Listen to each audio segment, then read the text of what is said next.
4 mid-century classics from the Americas are the focus of this CSO program, led by James Gaffigan.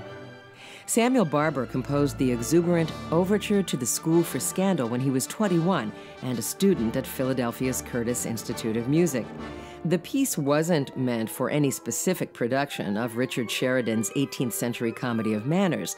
It does, however, capture the play's wit, intrigue, and romance, using bursts of woodwind chatter, booming brass chords, and a pastoral oboe theme.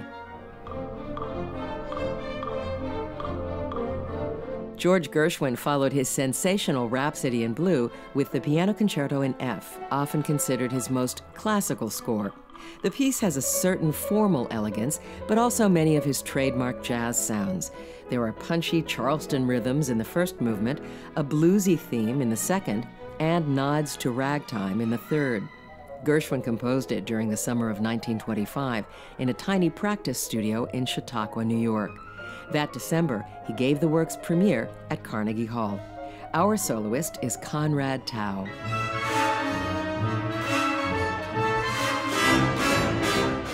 In 1960, Leonard Bernstein revisited his score to Westside Story and extracted 9 dance numbers to create the symphonic dances.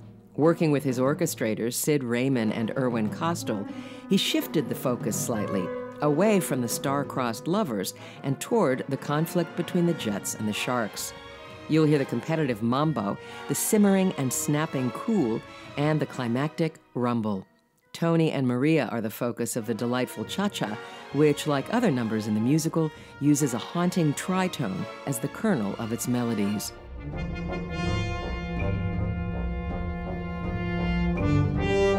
Finally, Sensemayá by Silvestre Revueltas is sometimes described as a Mexican rite of spring. But this vibrant 1938 work is hardly a knockoff of Stravinsky. It's based on a poem by Nicolas Guillen about an Afro-Cuban ritual in which a snake is sacrificed to a god. Revueltas portrays the ceremony by taking Guillen's line, Mayombe, Bombe, Mayombe, and translating it into a continuous thumping rhythm, and giving the piece its visceral thrills.